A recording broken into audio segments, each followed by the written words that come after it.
김주혁의 현대시 백선 묶어 읽기.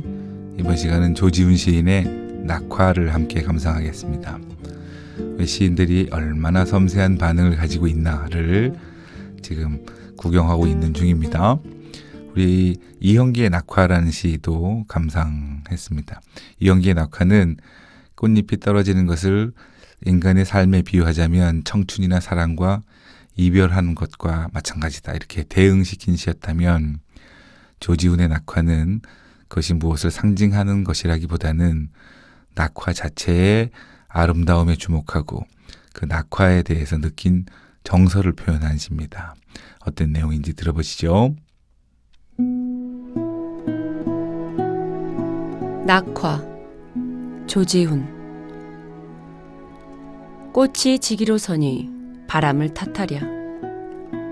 주련 밖에 성긴 별이 하나둘 쓰러지고 귀촉도 울음 뒤에 먼 산이 다가서다. 촛불을 꺼야 하리 꽃이 지는데 꽃 지는 그림자 뜰에 어리여 하얀 미다지가 우련 불거라. 묻혀서 사는 이의 고운 마음을 아는 이 있을까 저하노니 꽃이 지는 아침은 울고 싶어라.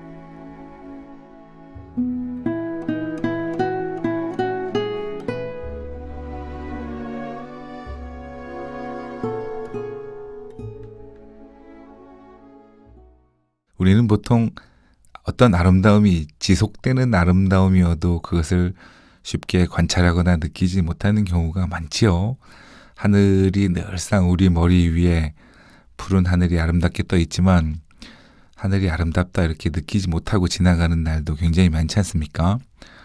그렇다면 뭔가 찰나에 이루어지는 아름다움을 포착하는 것은 보통 우리 흔한 일이 아니다, 이렇게 생각할 수 있습니다. 꽃은 피어 있을 때도 아름답지만 그 아름다움에 걸맞게 꽃이 질 때도 굉장히 아름답습니다. 저는 이 시를 읽고 나서 꽃이 질 때마다 그 기회를 놓치지 않고 자주 보곤 합니다. 꽃이 지기로서니 바람을 탓하랴 그랬습니다. 탓하랴 그랬으니까 탓할 수 없다는 뜻이죠.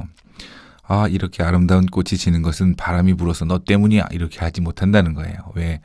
그것은 자연의 질서고 섭리고, 그러니까 그것을 수용하게 되겠다. 그런데 주렴 밖에 성긴 별이 하나둘 쓰러지고는, 주렴이라는 것은 구슬로 만든 발이에요. 문에 치는 발이 있는데 그 밖에 성긴이라는 것은 듬성듬성하게 뜬 별이 하나둘 쓰러진다고 그래서 이제 별이 하나둘 없어져 가는 것처럼 보이면 시간이 점점 이제 깊은 밤에서 새벽으로 옮겨가는 거지요. 그럴 때 귀쪽도 울음 뒤에 먼 산이 다가서다 그랬어요. 그 꽃잎이 지는데 어울리는 새의 울음소리를 생각해 보면 뭐 참새, 비둘기 이런 것은 어울리지 않을 것 같죠. 원앙, 독수리, 다른 시는 어울리지 않고, 귀촉도는 되게 어떤 그 귀촉도 울음 속에서 한의 이미지 이런 것을 우리가 자주 느끼거든요. 그러니까 새도 실제로 시인이 산 속에서 경험을 할 때 귀촉도가 울었을지도 모르겠습니다만은 낙화가 지는 것하고 어울리는 어떤 새의 울음소리를 생각해서 이렇게 표현했을 가능성도 있습니다. 먼 산이 다가서다 그랬는데 날이 어두워지면 좀 고요하고 적막해지지요. 산에도 산 그늘이 지고 어둠이 내리면 마치 산 주변에다가 검은 테두리를 한 것처럼 어두워지면 훨씬 그 사물이 가깝게 보입니다. 그래서 아마 먼 산이 다가서다 이렇게 했을 가능성이 많습니다. 촛불을 꺼야 하리 꽃이 지는데 이렇게 했는데, 꽃이 지는 것은 한편으로 생각하면, 꽃으로서 생각하면 그게 꽃이 일생을 마감하는 순간이지 않습니까? 그러면 좀 더 고요하고 정숙하고 엄숙한 순간이라 그럴 수도 있습니다. 그럴 때 거기에 맞춰서 그 분위기에 맞추는 나의 행동은 촛불을 끄겠다는 뜻입니다. 뭔가 지는 거, 조용하게 마감하는 거하고 불이 밝게 켜져 있는 것은 어울리지 않죠. 그래서 그 낙화에 조응하고자 하는 화자의 노력 태도라 그럴 수 있습니다. 꽃 지는 그림자가 뜰에 어리여, 그런 표현도 뜰에 그림자가 어린다는 것을 보면 시적 화자는 방 안에 들어와 있죠, 지금. 그리고 그 문은 미닫이라고 나와 있는데 아마 창호지로 됐을 겁니다. 그럼 창호지에 꽃이 이렇게 떨어지는 그림자가 어리는 것을 생각하면 굉장히 운치 있죠. 그런데 이게 뭐 사실적인 표현이라고 생각하지는 않습니다. 방 안에 앉아 있고 깜깜한 어둠 속에서 꽃잎이 지는 것이 창호지를 통해서 이렇게 그림자가 비치거나 그렇지 않지요. 그림자가 비치려면 밖에서 뭔가 빛이 있어야 되는데 뭐 사실로 치자면 달빛 때문에 그렇게 꽃 지는 실루엣이 어려졌다 이렇게 생각할 수도 있고, 아니면 그것을 화자가 내면으로 받아들였다 이렇게 생각할 수도 있겠습니다. 왜냐하면 하얀 미닫이가 우련불거라 이렇게 하면 달빛이 비쳐서 그림자가 어린다고 그래도 그것은 검은 그림자로 보이지 붉은 꽃잎이 진다고 해서 붉은 그림자가 보이진 않거든요. 붉은색이 보이진 않을 텐데, 그렇게 생각해 보면 그것을 화자가 마음속으로 그것을 그렇게 느끼고 있다 이렇게 생각하는 것이 더 가까울 것 같습니다. 꽃은 달려있을 때도 아름답지만 꽃이 질 때도 굉장히 아름답습니다. 저는 예전에 경주에 간 적이 있었는데요. 진해 말고 경주도 벚꽃이 굉장히 많이 펴 있더라고요. 근데 바람이 이렇게 부는 날 제가 어쩌다가 벚꽃이 많이 펴 있는 그 나무 사이를 걸어가게 됐는데, 바람이 부니까 그 꽃잎이 한꺼번에 하늘에서 그렇게 흩날리고 떨어지는데, 제가 태어나서 누린 것 중에서 가장 큰 호사였습니다. 제가 누릴 수 있는 것 중에서는 그렇게 아름다운 광경을 본 적이 없습니다. 그러니까 꽃이 달려있는 것 말고도 낙화도 그에 못지않은 아름다움이다 그럴 수 있습니다. 더군다나 꽃은 오래 달려있지만 낙화라는 것은 아주 순간적으로 찰나에 일어나는 일이거든요. 그러니까 우리는 보통 나무에 달려있는 꽃만 감상하고 아름답다고 생각하게 되지 떨어지는 꽃잎에 대해서 이렇게 예민하게 반응하지 않는데, 실제로 해보면 그것이 정말 아름답다는 걸 느낄 수 있습니다.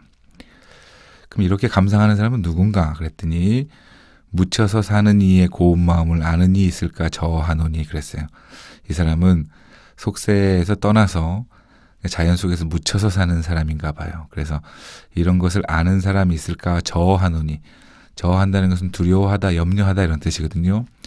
그래서 뭐 나 혼자만 보고 싶다 이런 뜻은 아닐 것 같고, 이게 속세하고 가까워지면 또 사람들이 그것을 잘 즐겁게 감상하지 못하는 사람이, 또는 산속에 이렇게 고요하고 적막하고 평화로운 삶을 이해하지 못하는 사람들이 많으면 아무래도 그 아름다움이 훼손될 수도 있겠죠. 그것을 감상하는 것이 방해받을 수도 있고 그럴 것 같습니다. 그래서 그것을 이렇게 지키고 싶을 정도로 아름다움이다 그런 뜻도 되고요. 또 이렇게 고요히 떨어지는 나뭇잎을 혹은 꽃을 보면서 이렇게 묻혀서 사는 마음이 방해받고 싶지 않다, 속세를 떠나서 이렇게 조용히 살고 싶다, 이런 태도를 간접적으로 보인 것이기도 합니다. 여기까지는 이제 꽃이 지는 아름다움을 감상했는데요. 자연의 질서로서 받아들이겠다 이런 뜻인데, 마지막은 꽃이 지는 아침은 울고 싶어라 이렇게 하면서 끝났어요. 첫 번째 연이 꽃이 지기로서니 바람을 탓하려 이렇게 하는 여유로운 태도에 비하면 의외의 감정적인 반응이죠. 그것은 아마 꽃잎이 지는 것이 하강의 이미지여서 그 하강의 이미지가 강한 저녁이나 밤, 새벽 이럴 때는 그것이 어울리는데, 아침은 해가 뜨는 상승의 이미지지 않습니까? 그 상승의 이미지하고 좀 맞지 않아서 이런 이질적인 반응을 보였다 이렇게 생각할 수도 있겠습니다. 이 시는 꽃잎이 지는 그 아름다움을 감상하는, 고요히 감상하는 묻혀 서서 하는 사람의 평화로운 태도를 나타낸 시로 우리가 이해할 수 있습니다. 여기까지입니다. 김주혁이었습니다.